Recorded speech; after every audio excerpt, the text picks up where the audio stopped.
आणि सातारा जावली विधानसभा मतदारसंघाचे उमेदवार उद्धव बाळासाहेब ठाकरे या पक्षाचे उमेदवार आणि महाविकास आघाडीचे उमेदवार तुमचे आमचे सर्वांचे नेते शिवसेनेचे तालुका प्रमुख असतील, विभाग प्रमुख असतील, उपतालुका प्रमुख असतील, प्रत्येक शाखा प्रमुख असतील माध्यमातून कुडाळ आणि करड जावली तालुक्यामध्ये आम्ही आरतीचे पुस्तकं गणपतीच्या माध्यमातून पूर्ण 25,000 वाटप केलेले. त्यामुळे चिन्ह हे गेलेलंच आहे. काही कार्यकर्त्यांना असं वाटत असेल की मी गेल्या 40 वर्ष काम मला थांबवलं. मित्रांनो, मी 3 वेळा थांबलेलो आहे. मला माझ्या पक्ष राजे तुम्ही जसे एकत्र आले तशी प्रजा पण एकत्र आली. अमित कदमाला निवडण्यासाठी आली. तुमच्या लक्षात कसं आलं नाही? पण जेव्हा मी लोकसभेमध्ये असताना सुद्धा आणि बाहेरही माननीय अटल बिहारी वाजपेयी एकदा म्हणाले होते, राजधर्म का पालन हो. तो राजधर्म का पालन राजाने करायचं असतं. राजाचा पाय घसरला ना की जनता सावरण्यासाठी अमित कदमांना वांगे उभी राहतील. तुमचा पाय घसरता कामा नये, तुमचा विचारही घसरता कामा नये. राजांबद्दल आमच्या मनामध्ये प्रचंड आदर आहे. प्रचंड म्हणजे प्रचंड, त्याला शब्दातीत वर्णन करता येणार नाही. आमचं जगणं म्हणजे शिवछत्रपती महाराज आहे, आमचं मरण म्हणजे सुद्धा शिवछत्रपती महाराज आहे. पण त्या शिवछत्रपती महाराजांचा पुतळा ज्या भ्रष्टाचारी हाताच्यामुळे पडला त्याच्यासोबत तुम्ही आहात याच्यासारखं दुःख नाही आम्हाला. त्या भ्रष्टाचाराबद्दल तुम्हाला खरंच भ्रष्टाचार नको आहे का? मी पार्लमेंट विचारतो, are you really against the corruption? तुम्ही खरंच भ्रष्टाचाराच्या विरोधात आहात? देशाचे पंतप्रधान भोपाळच्या सभेत बोलले. काय बोलले? 70,000 करोड़ का घोटाला, 70,000 करोड़ का सिंचाई घोटाला हुआ, महाराष्ट्र स्टेट कोऑपरेटिव बैंक का घोटाला हुआ, अवैध खनन का घोटाला हुआ. फिर क्या हुआ? फिर कुछ नहीं हुआ. फिर झुमका गिरा रे महायुति के बाजार में. फिर क्या हुआ? मी तुम्हाला त्याच्या आवाजातच दाखवतो. किती माणसं. आणि मग त्यांनी जे बोलले त्याच्यावर मी नंतर बोलतो. आता फक्त ऐका. एनसीपी की बात करूं तो एनसीपी पर करीब 70,000 करोड़ रुपए के घोटालों का आरोप है. महाराष्ट्र स्टेट कोऑपरेटिव बैंक घोटाला, महाराष्ट्र सिंचाई घोटाला, अवैध खनन घोटाला, इनकी लिस्ट बहुत लंबी है. इसलिए अगर कोई गारंटी है इनकी, घोटालों की गारंटी, अगर उनकी घोटाले की गारंटी है तो मोदी की भी एक गारंटी है. मेरी गारंटी है, हर घोटालेबाज पर कार्रवाई की गारंटी, कार्रवाई की गारंटी. श्री अजित अनंतराव पवार. मी अजित अनंतराव पवार गांभीर्यपूर्वक दृढकथन करतो की महाराष्ट्र राज्याचा उपमुख्यमंत्री म्हणून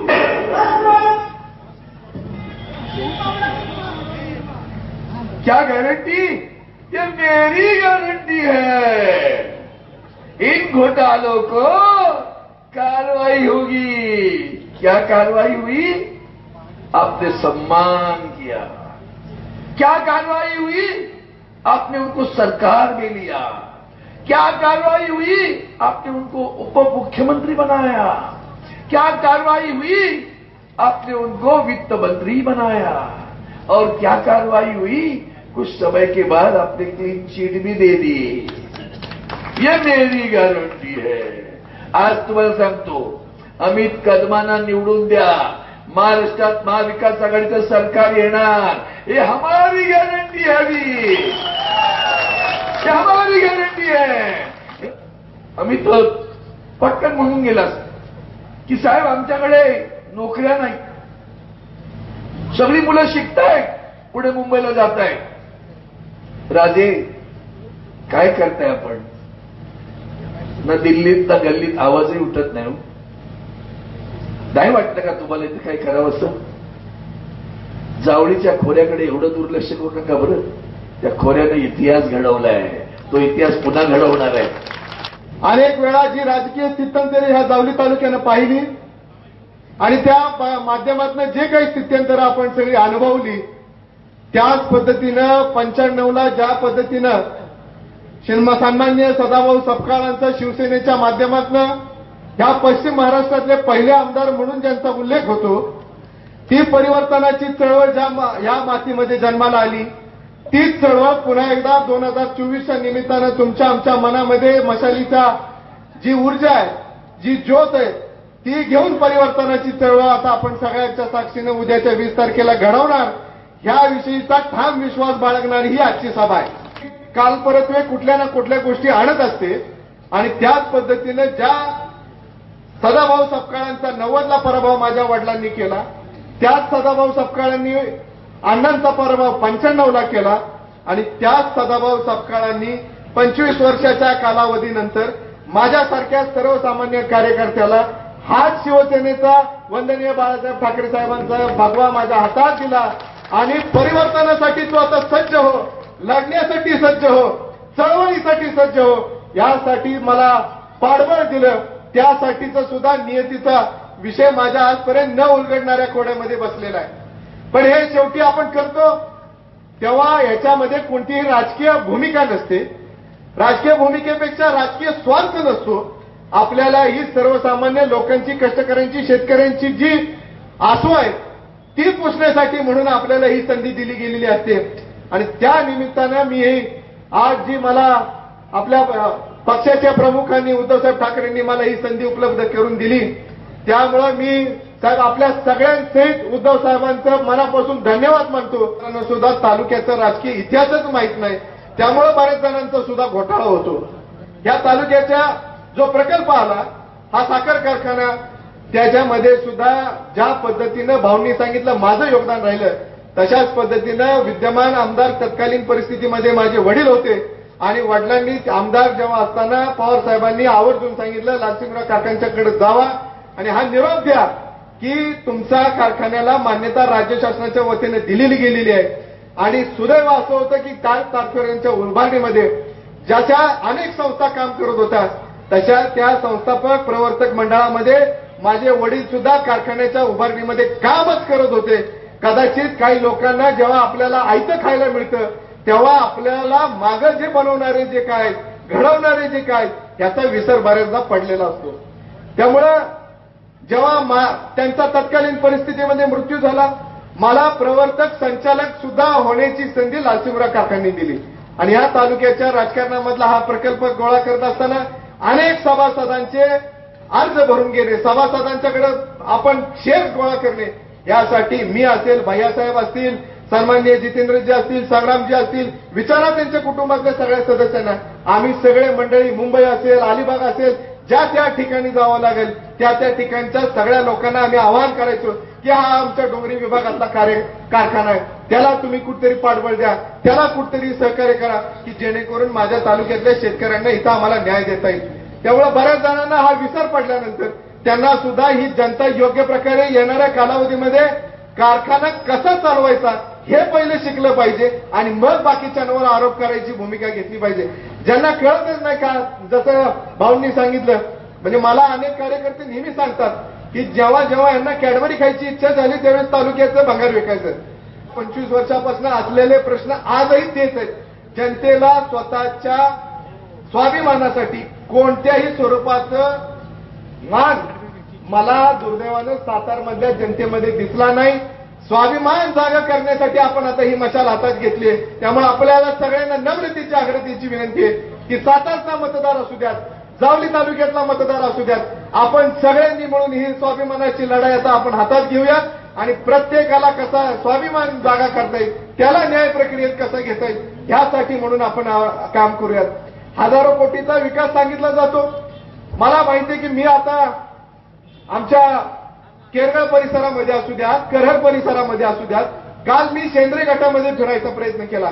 साहेब, आपण आवर्जून बघितलं की माझ्या आपल्या महाविकास आघाडीचे एक सहकारी कार्यकर्ते जे आतापर्यंत पवार साहेबांवर निष्ठा ठेवून काम करतात, त्यांना सुद्धा धक्काबुक्की करण्यापर्यंत आता ही यंत्रणा आली. जेव्हा तुम्हाला जनतेची मतं पाहिजेत, त्या सामान्य कार्यकर्त्यावर अन्याय होऊन तुम्ही ही मतं घेऊन तुम्ही कोणती लढाई लढणार आहात?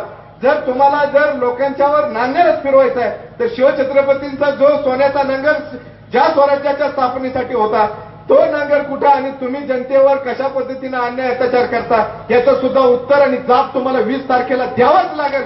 हा सुद्धा संदेश आता आपल्याला घालवायचा आहे. चेष्टा करता लोकांची, दबाव टाकता. शेतकरी 2 वर्ष पाणवलेला आहे साहेब. इथली परिस्थिती अतिशय गंभीर आहे. ऊस कारखानदार, ऊस उत्पादक शेतकरी कोविडमधनं कशी तरी मानवतेवर जी झालेला हल्ला होता त्यातनं सावरते. त्यावेळी कारखानदार आमचे इथले 2-4 कारखाने बंद होते. आम्हाला असं वाटायचं की पालकत्व स्वीकारलेले आमदार असतात आणि आमदारांनी पालकत्व स्वीकारल्यानंतर प्रत्येक जनतेला, शेतकऱ्याला न्याय द्यायचा असतो. पण माझ्या मतदार यादीमध्ये मी जेव्हा बॅलेट आपलं पोलिंग बघितलं, मग मी सांगायचं की अरे तुझ्या गावात इतकं मतदान झालं नाही, तू या राजकीय भूमिकेमध्ये ह्यांच्याबरोबर काम केलं, शशिकांत शिंदेबरोबर काम केलं, अमित कर्मांबरोबर काम केलं, सदाभाऊंबरोबर काम केलं. अशा पद्धतीचं राजकीय दृष्ट्या ज्यांच्या बरोबर आपण काम करतो त्यांचं राजकारण बघून लोकांचे ऊस सुद्धा नेले नाहीत, ऊस जाळावे लागले लोकांना साहेब. आणि ही आठवण मला वाटत नाही ही जनता विसरलेली आहे. आज माझ्या इथला मोहातेगड धरणाचा प्रश्न गेले 30 वर्ष प्रलंबित आहे. आज 15 वर्ष मोंडारवाडीचा प्रश्न प्रलंबित आहे.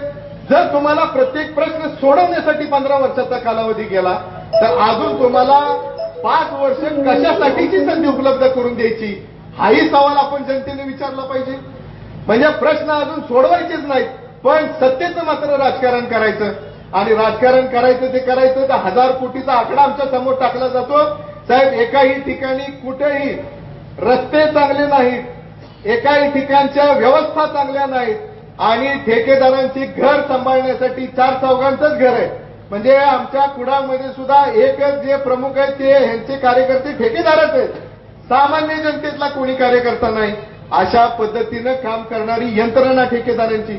आणि त्यासाठी म्हणून पक्ष बदलायचे आणि त्यांनी आम्हाला शिकवायचं की ह्यांनी किती पक्ष बदलले. आमच्या पक्ष बदलण्याच्या भूमिका ह्या सर्वसामान्यांना न्याय देण्यासाठी होत्या. तुमच्या भूमिका ह्या सत्तेसाठी होत्या, तुमच्या ठेकेदारांना वाचवण्यासाठीच्या होत्या, तुमच्या उद्योजकांना वाचवण्यासाठीच्या होत्या.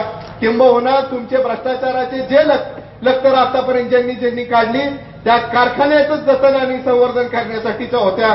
तुम्ही आम्हाला सांगता आमच्याकडे काही कोणती संस्था नाही, आमच्याकडे कोणती धडधानगे परिस्थिती नाही. आम्ही सामान्य कार्यकर्ते आणि आता लोकांच्या मांडीला मांडी लावून बसतो आणि आम्ही सर्वसामान्यांचे आसू पुसण्याचा प्रयत्न करतो. त्यांच्या आनंदामध्ये कसं सामील होता येईल, त्यांना आनंद कसा देता येईल यासाठीचा प्रयत्न करणारे आम्ही कार्यकर्ते आहोत.